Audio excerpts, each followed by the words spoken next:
Atikanga avec ma tante, sa petite soeur. Il y a de cela 4 ans, je n'ai jamais mis au monde. J'ai marqué que naza enceinte et pendant que naza enceinte, ma période nanga et bimaka. Ouais. Puis quand enseignement et s'arrêter et puis Zim est disparaître. Et là qui n'a canal ya tante nanga et moi carrément j'avais réfléchi. C'est elle qui a forcé pour na bala ce métier. Cahier. Mon papa me disait que non, ma maman est décédée depuis. Atikanga âge à 2 mois. Et aujourd'hui, ton bébé. Non, et sa tante, Azo s'en foutait. Ils s'en foutent. Elle trouve ça normal. Qu'est-ce que médecin va comme au monde louche. Comment c'est possible? Les amis, ceux qui disent qu'ils ont bima. La voix basse là, ça va, mais les amis, ils ont disparaître. Alors ton mari dit quoi? Il dit rien. Et je suis arrivée chez elle. Dans mon était azate. D'accord. Dans la chambre, dans la salle, il n'y avait personne. Chambre, na simbi poignet, na fongola. À chaque fois, on a réglé pendant l'enseignement, même si on a zémité. Mais, non, tu as sous-vêtement, na bande hygiénique et disparaîtra. Je ne sais pas, et qu'il y a wapi. Na côté, na chambre tante nanga, à ma grande surprise, na mon sous-vêtement nanga. On l'a raté. Na bande hygiénique nanga. Oh, ils ont raté. Na mon yango na mbéto à tante nanga. Oh Seigneur, Seigneur, qu'est-ce qui m'arrive, Jésus? Et ma tante là, mon baluana est là par force, Namboya. Le maître y a vie à s'inviter. Tout est ania. Pe kirie tango lobi na koti na libala ya par défaut. Libala par défaut. Mais dès qu'il y a ça atteinte, jamais qu'on régler. Ce qui déjà moi c'est comme qu'on régler bon c'est que pendant la grossesse. Dans tout le bas partie intime n'est comme exploité. Et puis normal, 4 jours normal. Oui, et que c'est normal parce que partie spirituelle non est comme il est touché. Atunyo sozo mona na mokili to libali nyo sozo mona na mokili. Et belé ce sont pas des hommes ordinaires. Libali c'est libali la arrangement. Or na kata ba arrangement où ici elle qui yo bala parce que tata moi c'est la visiter papa. Il y a fandi spirituellement avant de trouver na kata mokili. Parce que pacte to contrat ba signer zali yo okoki kozwa mwana na kati ya mokili mobali nalingaka tobiba obimeli ndenge nini yo obimeli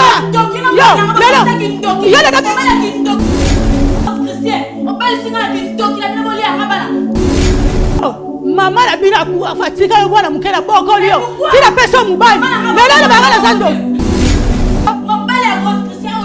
nalebana na yo nalebana na yo nalebana na yo yo okozala bongo tala oh mama nini yango. Lorsque vous avez des saignements en dehors des règles très abondantes ou au contraire divinales anormales, ce ne sont pas des choses à négliger.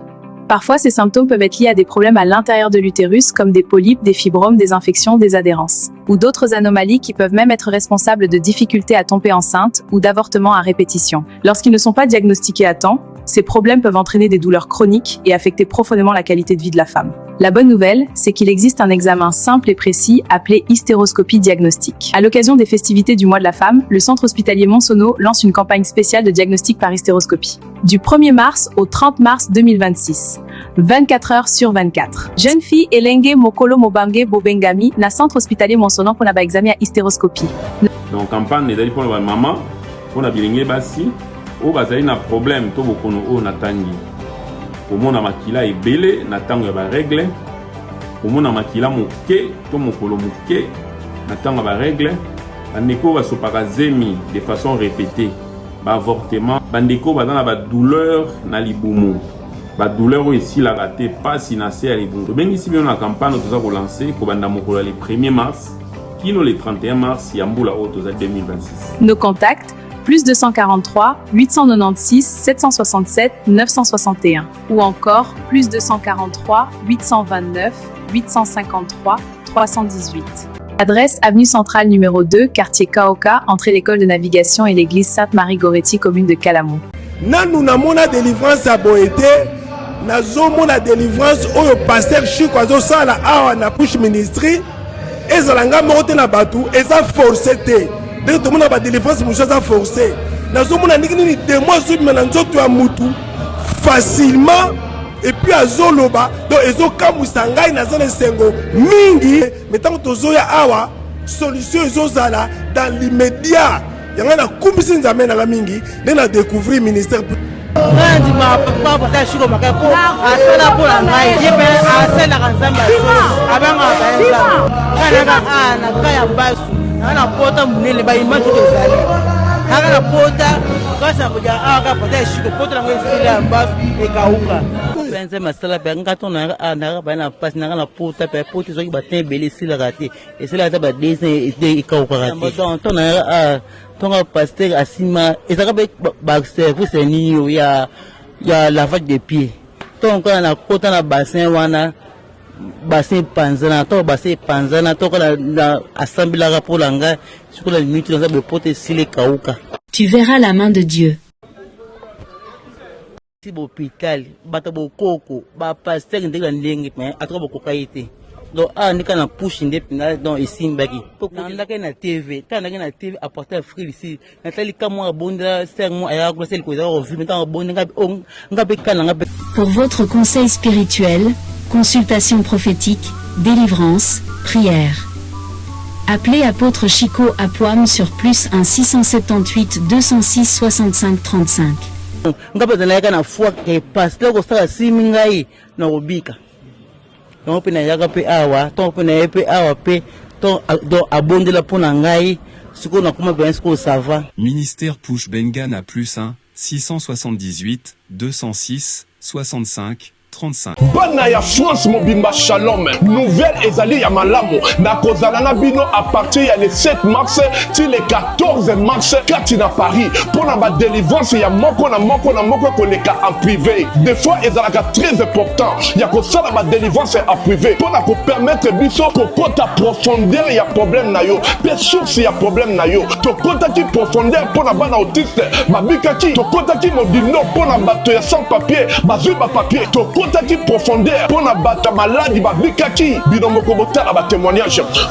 De toute façon aux ans na tala kango mingi na ba YouTube la guerre de délivrance en tout cas tout 5/5 ya Moïse va vivre fara au monde mais asa eloko na Nzambe Moïse a eloko na Nzambe commentaire ya te na yenga mo na vivre na monde na kina ba doubler ma makolo na minute nga yo na telemi en tout cas tout va bien na ba tension ekei Moïse a eloko wana et puis na prophète Nzambe Moïse a osala nga mo na sentir papa donc na tension ekei na sentir donc papa Moïse a eloko na Nzambe donc azali prophète azali eloko wana nga mo na ye en privé na vivre yango donc commentaire ya te boya na osana boko mo na esa kuja koloba te donc voilà quoi ezanga mon frère Junior merci. En tout cas na ozana na eko kumisa Nzamba ozana parce que na yaki participation ya délivrance en privé et puis kozonga na nga na ndaku na senga ki Nzambe a pesa nga musala fixe parce que nazala ki remplaçante na pesa ki requête na nge papa Moïse abondela ki po na ngai et puis kozonga na ngai na mboka na ngai Nzamba eko sala bikamwa kaka muninga tozala nae alobiye azongi mboka nae a préféré a umela kuna atiki poste nae balobi madame yo peka mtozo remplacer Nzamba ozana ona yaki kosambela ona yaki koluka délivrance asali changement ya poste na facilité nyonso yango na ye potato la Nzambe wana Bible lobi soki Nzamba saleli yo il faut opesa témoignage yango édifier peuple na kati ya ozana na okumisa Nzambe ya papa nanga Moïse azwa lokumu kembo masanjoli na miracle o ya sali kati na bomo ina ngai. Pour na ba oyo balingi koza ba place pour la délivrance privée, contactez Maman Thérèse Matondo. Boya ebele mokolo wana mingi kati na bino bakobika. Bana ya autiste bakobika, bato ya sans papier bakozwa, bato ya maladi bakobika. Bobenga po batia bino na liste ya délivrance. Le 7 mars et le 14 mars nazozela bino na moto. Balinga mikati na nkolo nde bomoninga po ça fait 8 ans nakanga masuba te masuba ekanga te to soma na yoki posa masuba il faut que non c'est-à-dire nakoko kokanga masuba te même pendant 2-3 minutes et obimaka ke bimi mbala moko ebesi bilamba na nyonso mais nzambe asali na leki na délivrance et pas ya papa prophète Moïse Makoma. Papa prophète Moïse Makoma a bondeli po na ngai et le même jour à la même seconde masuba ezotanga susute nde bomo na ngabo masuba ezotanga susute. Gloire et louange à toi Seigneur Jésus-Christ de Nazareth. Il y a Hosanna ministre international. Il y a Papa Moïse Makoma. Chaîne chez Bisso Télévision, Facebook chez Bisso TV, YouTube chez Bisso TV, WhatsApp plus 243 97 35 88 380. Notre adresse, première porte Fikine, village Bracongo, dans la commune de Limete.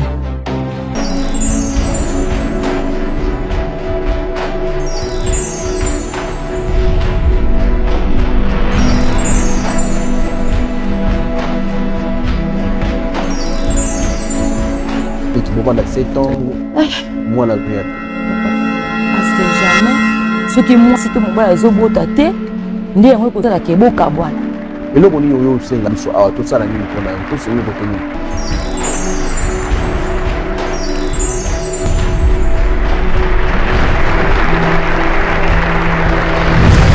Bozali ebele boko landa biso un peu partout dans le monde qui était Tatanza Komba alekana ko pambola bino bisiki ezomi na etendo na bino équipe pour hôtel émission na bino bravo Jésus to baka etende ko émission ekokai na yo na ngai na biso nyonso tout s'abonner tout partager tout rosala vraiment des cités merci na banégonyo surtout azara toujours là pour nous soutenir na ba conseil spirituellement financièrement et puis vos conseils ezo sala ke lobby to bongisa sala merci na Tatanza Komba wa repesa biso pe moi ko battre na biso alinga biso ko leka batu na sona sena moyo yo nazongisi vraiment longonya epai na ye po abongi nano akoka na ye na moni tenga na benga suka na maître suka na lisolo dans ma solo et ça la batu bazala batu na mokili yende maître Jésus Christ de Nazareth.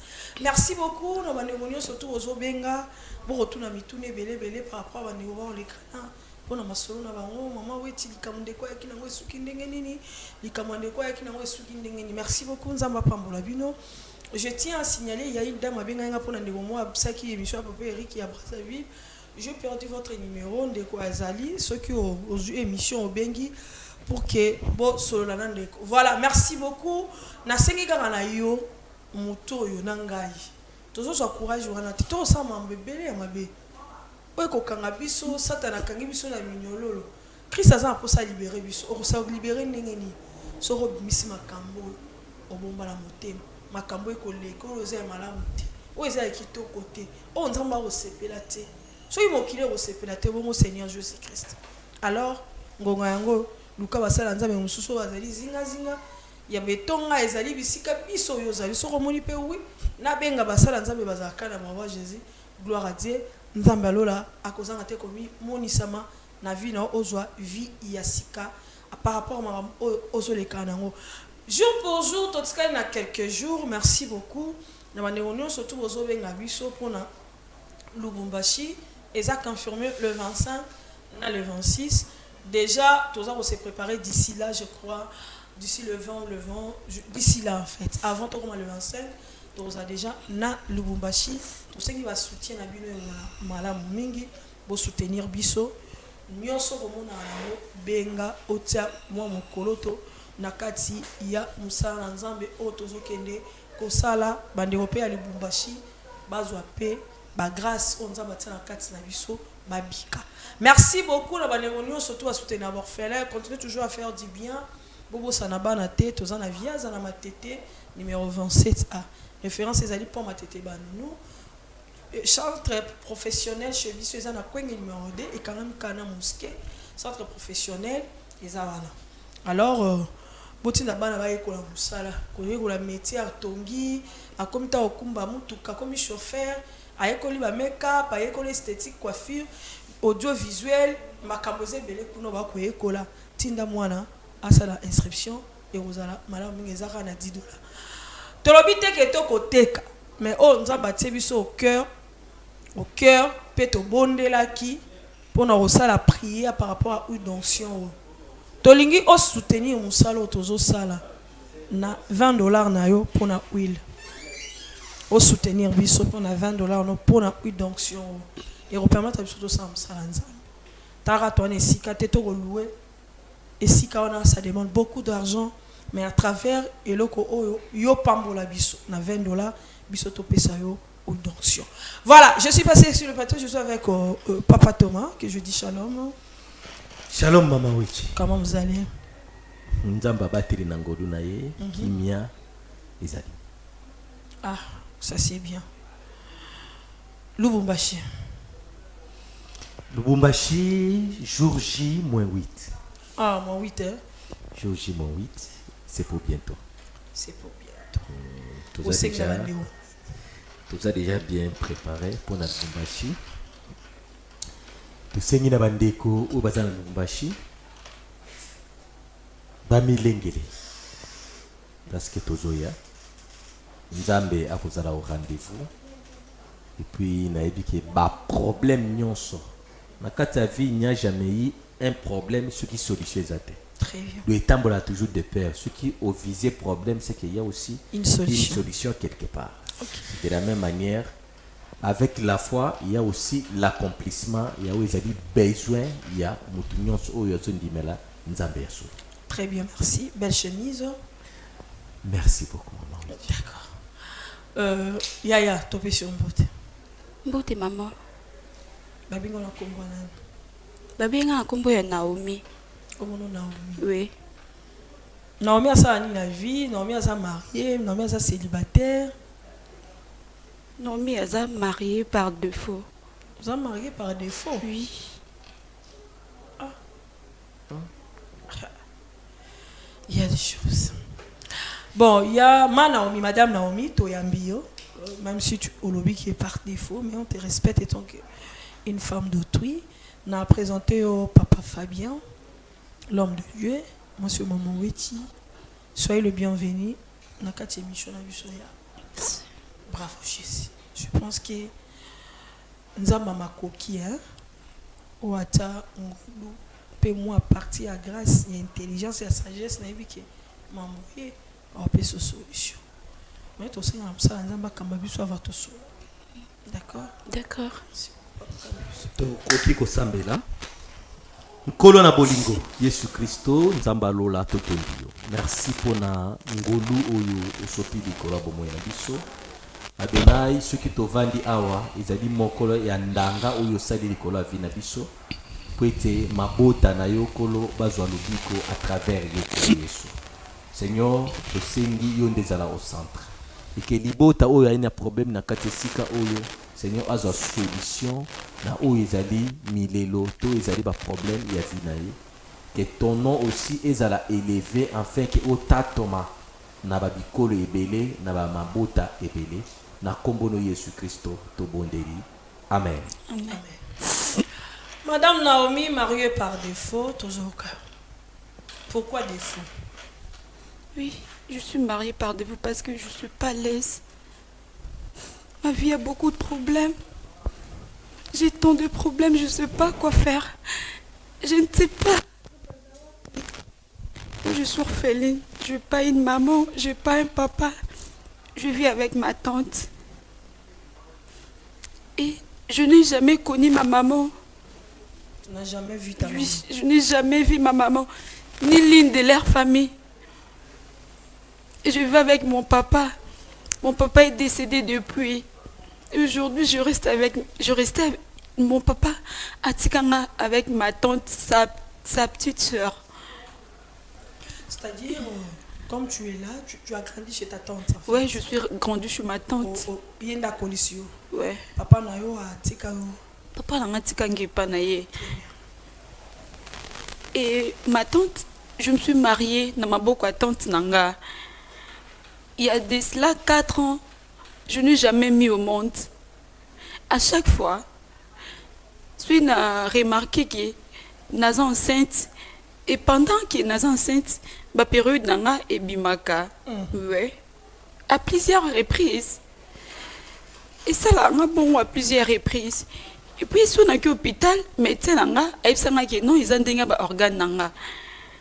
Mais à ma grande surprise, dans la cas surpris, celui qui a assainissement et s'arrêter, et puis, Zem et disparaître. Oui. Donc, c'est-à-dire, soit comme une Zem, malgré que aux Zem, non réglé, normal, oui. Mais soit que Zem et disparaître, assainissement peut écarter. Oui. Et ça là, on a bon plusieurs fois. Et bandela, et puis, Nasolana mobile, il trouve ça normal. Il s'inquiète de rien. À normaliser toutes choses. Et je suis surprise. Ndeni mobile à moi na té. Tout ça les 4 ans de mariage. Moi sinon vivre événement ça lui dit absolument rien. Une personne y a rencontré histoire nanga. Je vis avec ma tante. À chaque fois, si on a rencontré histoire nanga, elle s'en fout de moi. Ta tante. Oui. Où est-ce que vous écoutez dans mobile? Nakutene na été Nanzela qui na canal ya tante nanga et moi carrément j'avais refusé. C'est elle n'a forcé nga pour na bala ce monsieur. Ta tante. Ouais, c'est ma tante. C'est la seule qui me reste.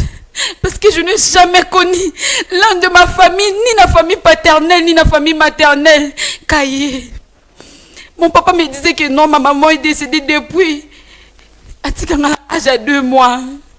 Oui. Il est plus âgé que notre papa, je ne sais pas les noms. Papa Fabien, oui. Il est plus âgé que papa Fabien. Papa Fabien plutôt. Normalement, il ne peut pas être mon mari, vu mon âge. Mais, vu que Nazaki est trop intoxiqué et pas tantine, je me suis mariée avec ce monsieur. Et aujourd'hui, tombe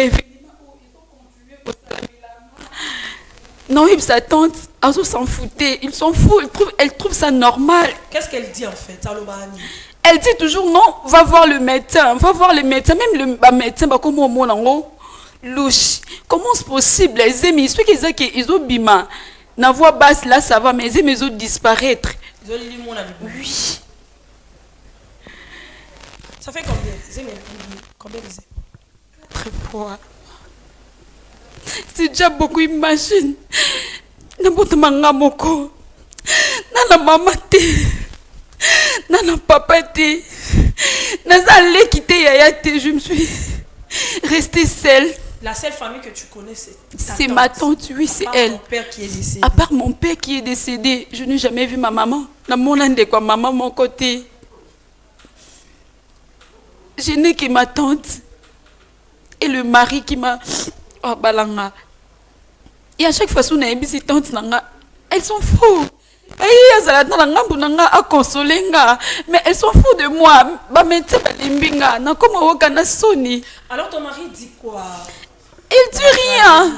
Et puis, à consolanga, c'est lui qui peut être mon seul consolateur. Parce que c'est ton mari. Oui, c'est mon mari. Ah, ça là, il monde. Lui me dit seulement qu'il y a un médecin. Et puis, le médecin, comme mon histoire, ce n'est plus normal. C'est que Bimaka, là, ça va, mais ils ont disparaître. Ils me disparaître pendant qu'il y a un zémi non réglé. Mais si ils me disparaître, c'est un médecin, babayenga. Na moni no tante non ebisa qui pété d'où quoi peut-être. À 100% avec insistance na ke ko lukaye na c'est alukela ngata famille maman moko ata camarade moko ya mama ayebisanga pona ke ko luka bango peut-être bako aider na problème oyo. Et je suis arrivée chez elle na moni été azate. Na frappé na porte. Personne me répond. Non, mais non, na mec un peu quoi insister. Na kende na fongola portail ya ndaku. Na kota na chambre. Na salle yango, il y avait personne. Et lorsqu'il na meki ko fongola portail ya porte ya chambre na ye. Tu avais trouvé le portail de la parcelle était ouvert. Na côté na salon il y avait personne, na lobby na toqué il y avait personne me répondrait. Et puis ton lobby qui insisté na côté na chambre na ye, na simbi poignet na fongola. À ma grande surprise, tant ça zate, mais à chaque fois qu'on a réglé pendant l'enseignement, même si on a zémité, mais non, tu sais sous-vêtement, na ba bande génie qui n'a et disparaîtra. Je sais pas et que ndawapi nanda kunaza mutute naza seul et puis mutako ibangundi tandis que sécurité za batu bakota nanda kunanga tenga moko kaka na mobile nanga. Et les kelanga na ebité bablo nanga. Et kokindi tu wapi. Bah à chaque fois quand tu saignes, on a ta bande génie. Oui. Ils ont accompagné na slip. Ils ont accompagné na slip. Soit kanatiki yango na na kuta ngote. Tiki peut-être on nettoyer. Natiki peut-être na nettoyer yango na côté peut-être na cuisine, je fais un truc là. Na mona ngote. So na ye na tuni mobali na nga na mona kuta ninga otunete parce que pendant ces temps-là azalate. Mais et comme il y a des comme moi, n'est folie.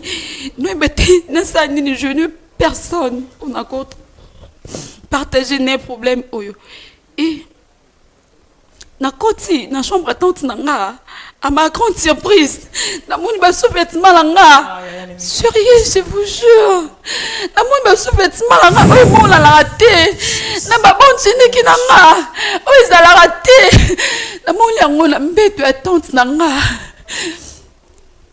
ayaka na ndako nanga te asala même 2, 3, 4, 5 mois na ndako nanga parce que comment ça fait que babloko nanga na maboko na ye puis na chambre na ye je sais pas botelanga likambo na sokoka te na sala nini je peux me suicider comme je suis là. Oh, non faut des choses comme ça d'accord faut pas oh Seigneur Seigneur, qu'est-ce qui m'arrive, Jésus?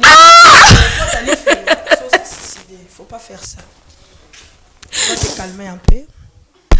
Calme-toi, je sais que ça fait très mal. Très mal. En fait, moi, je te comprends. Vraiment, je te comprends. Mais après là, est-ce que tu as eu le temps de parler avec ton mari ou ta tante? Après cela, on a talibon, on a mon intense dans la quitté. Et puis, on a crié parce que non, quelle émotion. Hein? Oui, je n'arrivais pas à supporter ces genres de choses-là. On a crié, ma casse, ma sentinelle n'est pas yoking. Madame, c'est quoi les problèmes? Je n'ai pas eu le temps de expliquer bango. Et puis, et chose étonnante, mon mari n'était pas là. N'a rencontré même pas histoire wana, mais une fois kakaya na meket na lobata ko sondé il a catégoriquement refusé. Et puis depuis wana akofranga na chambre même, imagine mon propre mari, ma propre maison. Je ne sors pas, même dans le salon non bimate. Tu manges comment, tu vis comment? Nous sommes dans la chambre le cas prisonnier. À mon âge, je sais pas. Maintenant tu as eu à sortir pour venir ici comment? Nakimiko Kima. Je parle avec les sentinelles. Asunganga. N'habitez. Le quoi on a dans l'émission la bino papa Flavien s'il vous plaît. Papa Fabien. Aidez-moi s'il vous plaît. Madame. Non Kofa. Fanda.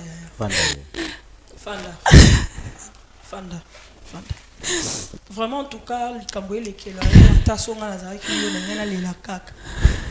Nenga yi dona ebi ko tuté. Nenga na sala. Papa langa boyo laksanga même membre moi ya famille na maman langa même camarade ne aboyo laksanga et a confiance na maboka ndeko na ye et ma tante là mobali wana yelanga ngo par force naboya forçanga nazo torture moko moralement et puis physiquement je n'avais pas le choix parce que ta tante t'a imposé. Oui, il m'a imposé cet homme. Et puis je ne comprenais pas mon balendeni nana mwana te. Mais évidemment bon et salamanga à chaque fois plusieurs fois. Il est plus âgé que toi. Oui, il est plus âgé que moi. Comme ça. Oui. Et puis il trouve ça normal. Il dit rien. Rien du tout. Absolument rien. Je ne sais pas. Ce boutique en coufa. D'accord, Madame Naomi. Ça, c'est des choses très compliquées, mais je sais que Dieu est là. Calme-toi un peu. Soit on est là, en tout cas, il est là parce que vous savez, on est là, essayé parce que tellement tu es coffré au putain on est là, caca. Tu sais pas quoi dire, quoi faire, mais laisse quand même les temps que l'homme de Dieu a exauté. Je pense que tu en as besoin. Oui, j'en ai vraiment besoin. Tu en as besoin. J'aimerais mieux que Otika vraiment ma tour est très ouverte pour écouter ce que l'homme de Dieu a relevé à travers le Saint-Esprit. Mais je vais te dire, crois en Dieu. Oui, il a une bonne place. Oui, il n'a pas sa madame. Tu as vu qu'il y a une solution un peu ça. D'accord? D'accord. Papa Fabi. Maman Rich. Maman Naomi. Papa.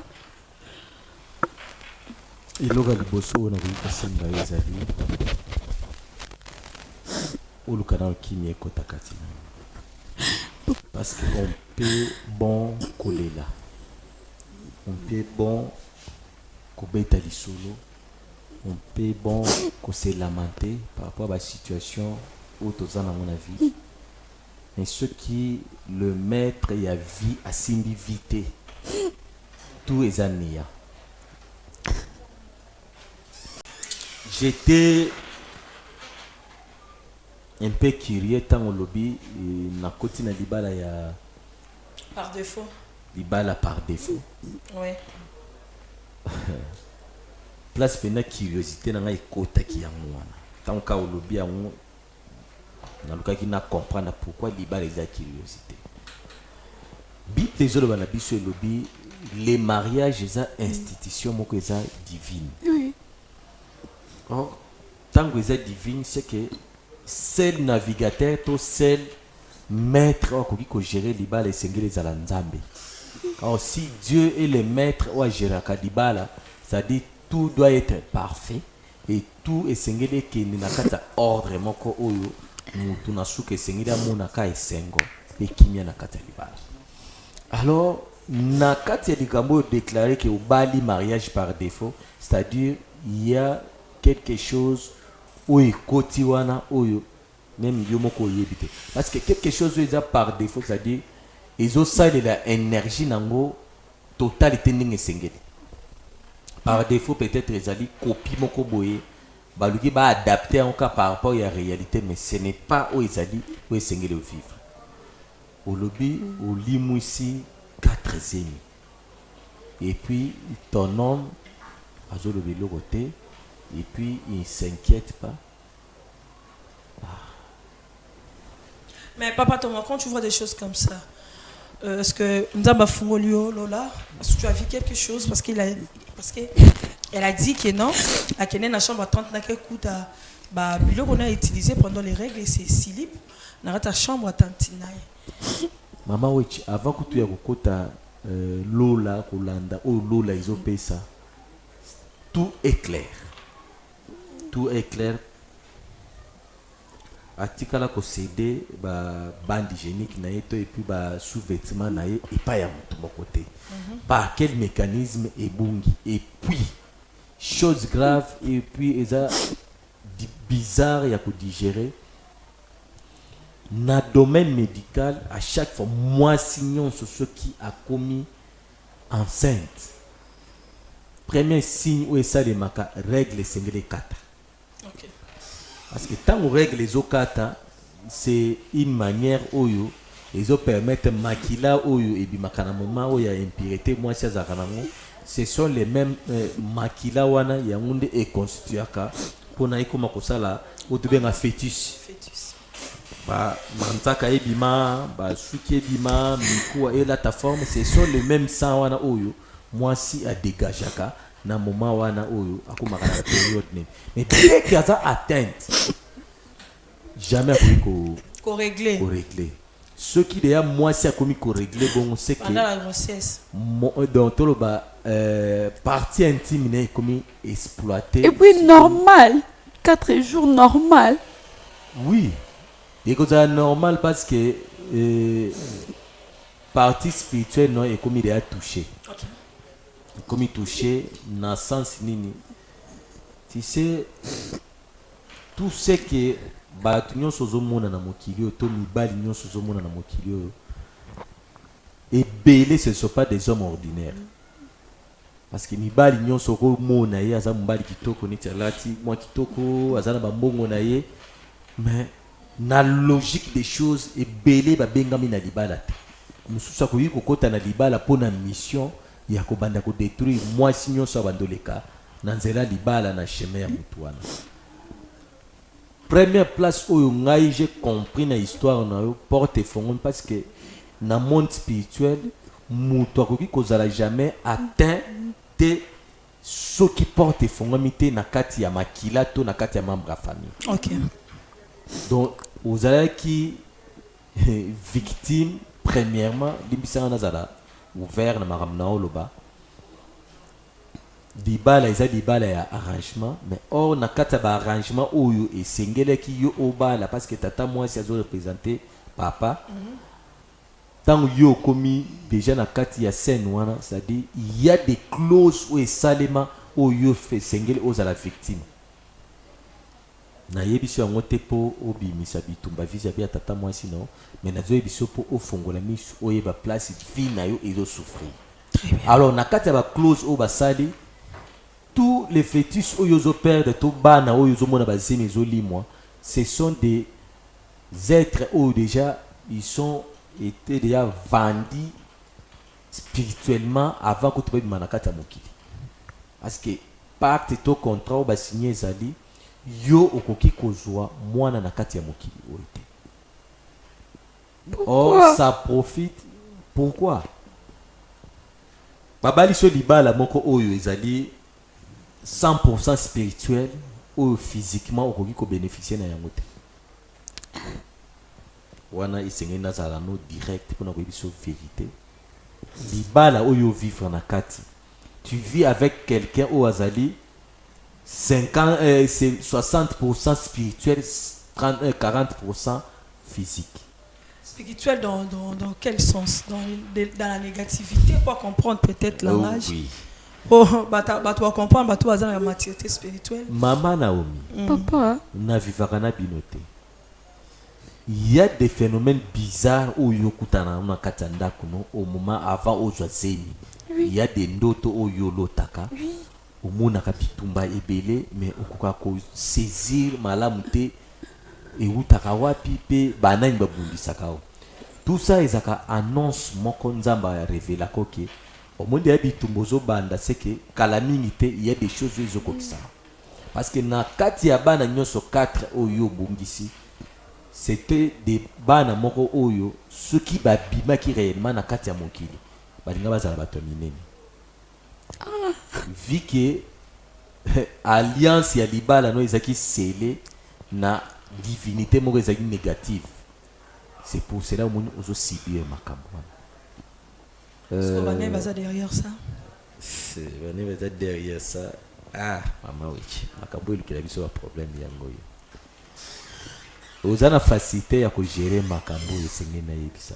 Oui, non, gérer papa Fabien. Non, gérer en Tata moi sinon aibi Makambo. Mon Dieu.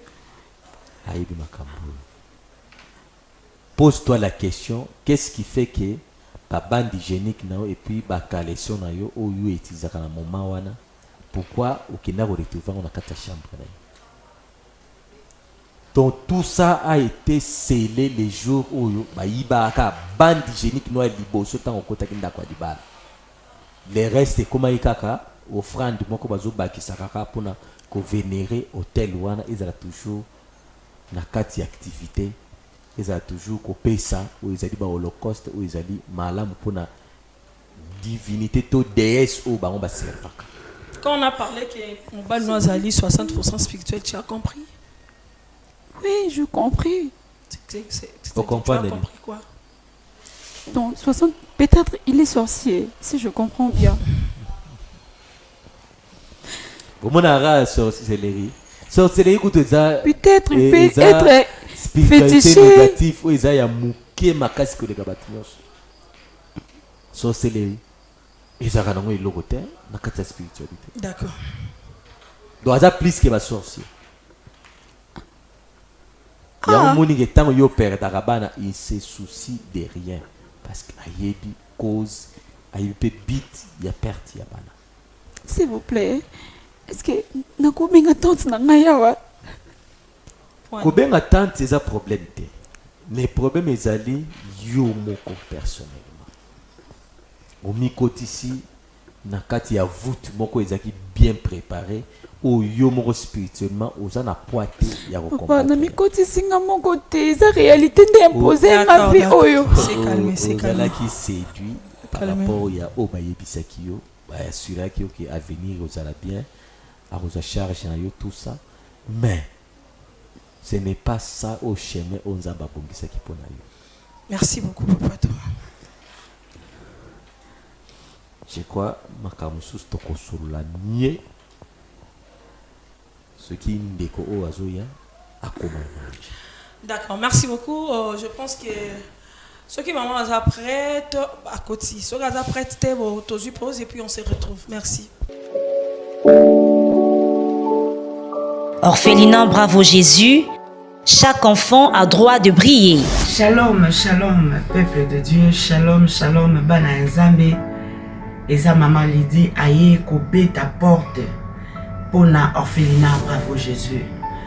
Bien-aimé, naye kotalisa yo secret moko ya kobongisa 4e génération na yo kosala bolamu egangaka. Surtout ko penser na orphelin, na veuve, pe na ba indigent. Maman Lydie aye kosenga na biso nyonso tokozwa video oyo to penser na orphelinat Bravo Jésus. Bana batangaka, bana babiaka, babelaka, bazaka na besoin pe ya ko vivre lokola bana na biso na bandako. Maman Lydie moko na Bravo Jésus ngomba bakokoka te. Mais lokola Bravo Jésus ezali monene eza monde entier de Maman Lydie aye kobeta na ba porte na bino. Tokanisa barfelin na $1, na $5, na $100, na $1000. Na buku ne kaniseli ozocha ba point. Et kokomela yo moment moko ya pasi Zambe akozanga te kokanisela yo okokanisisa Nzambe lobi fungola buku ne kaniseli okomona kombo nanga na kati ya orphelinat Bravo Jésus na futelaki ba orphelin ndako na tangisaki na lesaki malade elingi ekluwenga Yesu kaniselanga et okozanga te kobika loboko na Yahweh na bibele. Que le Seigneur vous bénisse. Faites vos dons via RTL Money, M-Pesa et Orange Money. Pour les enfants sans parents, les orphelines et orphelins ont besoin d'un foyer, d'attention et de protection. C'est SOS leur offre une nouvelle famille attentionnée.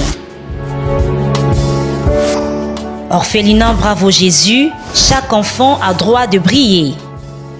Voilà, merci beaucoup de retour sur ces plateaux. Orphelinat Bravo Jésus, situé dans la commune de Matete, quartier Viaza, numéro 27, à référence aux alliés pour Matete Banounou, Bana Bazawana, Zamba Pambola Bino, Yomtoye, Yopomtoye, que Dieu vous bénisse. Yopobengo Tindi, Zamba Pambo. Aïe, maman la biso. Merci beaucoup. Zamba Pambola Bino, Moussa Kito, comme vous sala, que soutenir Orphelin peu bavev. Bon, continuez toujours à soutenir Bravo Jésus Ministry.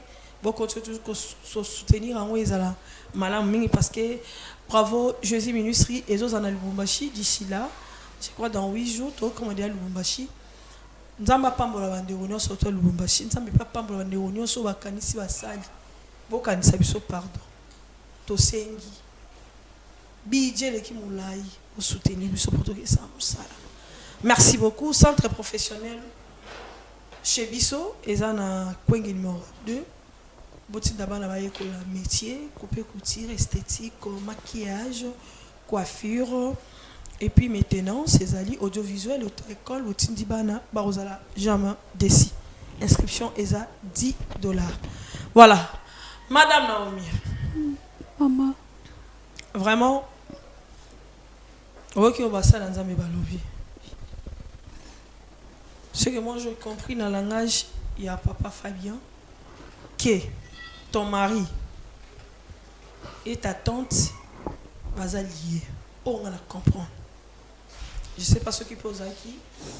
Na écoute, on va comprendre. Alors, de telles révélations au Yozui.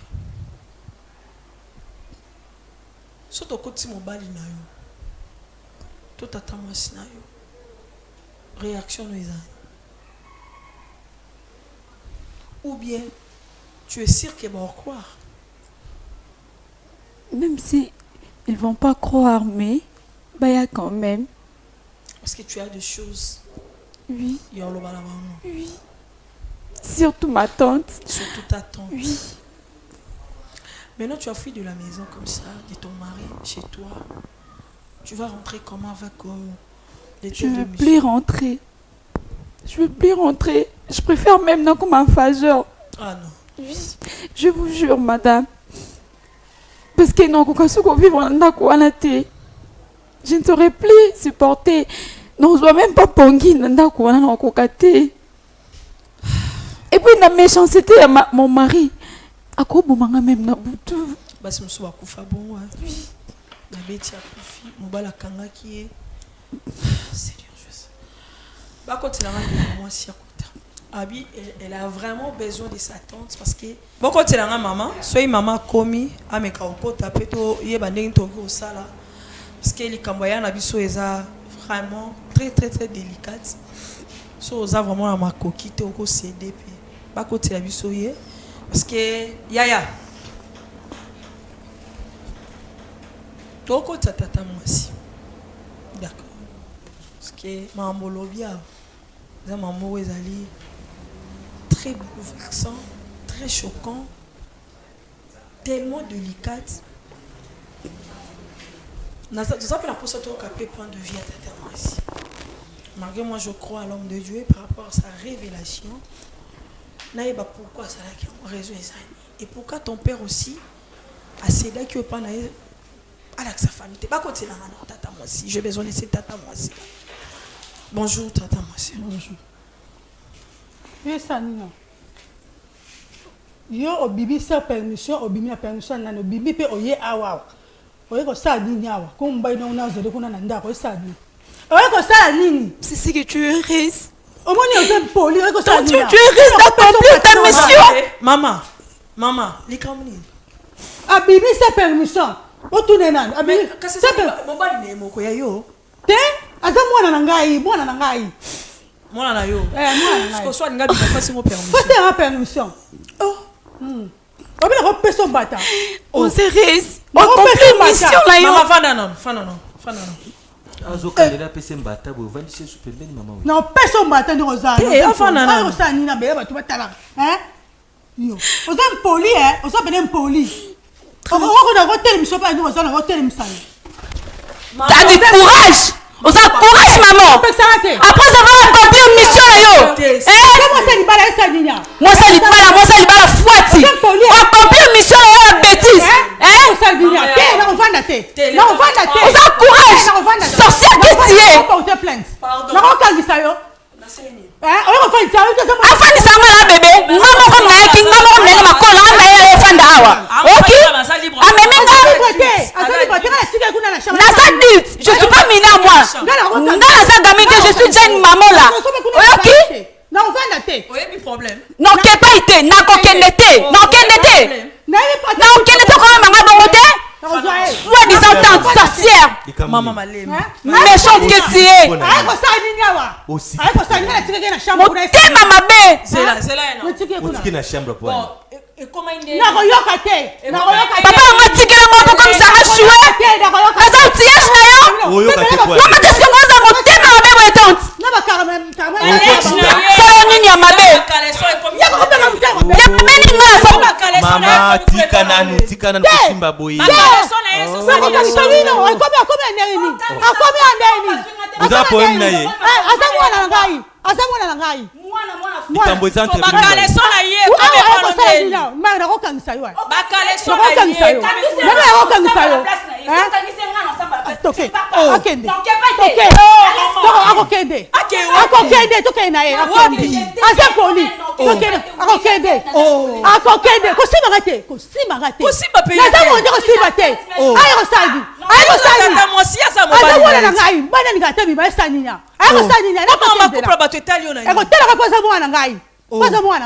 Mais ce qu'il y a coupé la banane, bon, yo maman, nous t'avons une idée. Yo va sentir m'ba bien yé. Oh. Na ko mema ye. Pesa message kwa poso pesa. Oh, pesa message mema ka okangisa yo. Yo fana kangisa. Aya tokende. Aya tokende. Kwa ba ba so luke kuna. Oh, okende okende. Bino bokangi mutu la kati ya chambre abimate so ba ba ina so luka. Yo ba bien. E be yo ba tela kaka ye. Ah. Mobali na linga ka tobiba. Obibeni bere nini? Yo. Obibeni wa. Yo, lelo. Yo na ka kindoki opesa na monga. Ni ba mla tira muke. Ngala pota abina boliaka. Oke na kombatsa fona bino ngala esclave na bino. Mobali kindoki opesa nga rose christian opesa nga. Yo ma rose christian. Obali singa na kindoki na bino boliaka bana 4 fois. Yo. Mama na bina ku afatika yo bwana mukela boko lio. Tira pesa mubali. Lelo ba ngala zando. Lelo yeso be ngando. Na relax ote, na relax ote. Ole be ngandoki. Na be ngandoki. Na zandoki na lebana na yo. Na lebana na yo. Mobali ya rose christian yo pesa nga. Na lebana na yo. Na lebana na yo. Na lebana na yo. Yo, okozala bongo tala. Oh mama nini yango la to. Oh mama yo. Na doki lokamo ibo. Yango yo. Eloko te. Eloko ezali yango yo. Doki, okola tsaka. Eh, maman, au nom de Jésus, eloko esa mezate. Ya femme. Ya malembe. Ya. Nzamba lola. Papa Fabien. Toromona kindoki kana moibwe. Kindoki. Ya, tout s'est calmé, d'accord? Je pense que yomoro omoni ba réalité mususu eza kutu ya ko expliquer te. Papa Fabien, pardon. Vous accompagner maman, bon miko doser moral parce que de telles révélations et de telles pratiques ya tata moi c'est qui peut ko karkise mutu. Je vous en prie l'homme de Dieu na to na bino na sima. Ya. Telema to kende na bureau kuna.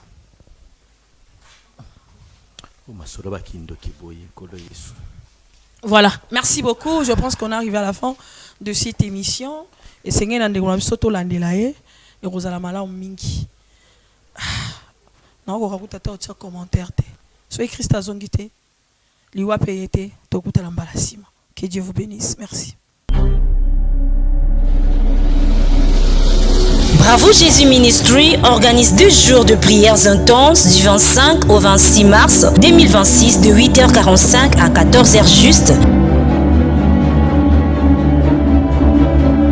Sous le thème Remise et reprise. Venez passer des moments forts dans la présence des dieux et expérimenter ces miracles. Oh Jésus! Il y a un miracle maintenant. Yes. À travers ses serviteurs, car c'est lui qui est capable de prier et capable de tout. Retrouvons-nous dans la salle polyvalente Atomium, numéro 30D, avenue Kapenda, coin Kimbangu, dans la commune de Lubumbashi. Comme orateur, Thomas Fabien Pouy, prophète Eric Kassongo, Maman Lydie Moukadi, servante Clarisse Ouechi, venez partager des moments de prière, de délivrance et de guérison avec le Seigneur Jésus-Christ.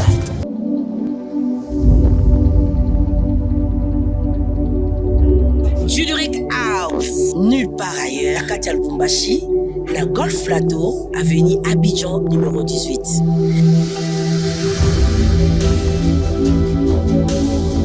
Waouh! Dans la piste, na monsieur ya munene. Dans la trône ya ba marié, à table ya boui. Dans la verre na biso. verre à champagne ezali, verre ya vin ezali, verre ya mai ezali. Et pas na biso bapesa un champagne na verre à mai parce que on a tout. Ah, ma protocole ya boye. Wow. Voilà espace vert na biso. Bato balinga ba baby shower, mais événement balinga espace vert. Dans l'endroit na biso, on a ba événement nyonso, ba conférence, ba mariage, ba fête de baptême, ba communion, ba retraite de day, nyonso ka awa na Juric House. En tout cas, bato ya ki, ba mariage na biso to parce que tout ça merci Juric House. Hey, alors là, Juric House.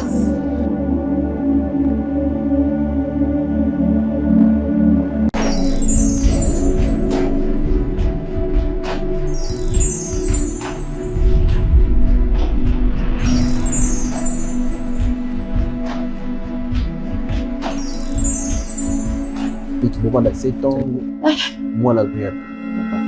Parce que jamais, ce qui moi, si tout mon bras est au bout de ta tête, ndi yango kotala keboka bwana. Eloko nini oyo osenga biso awa tosala nini mpona yo tosengeli kote nini?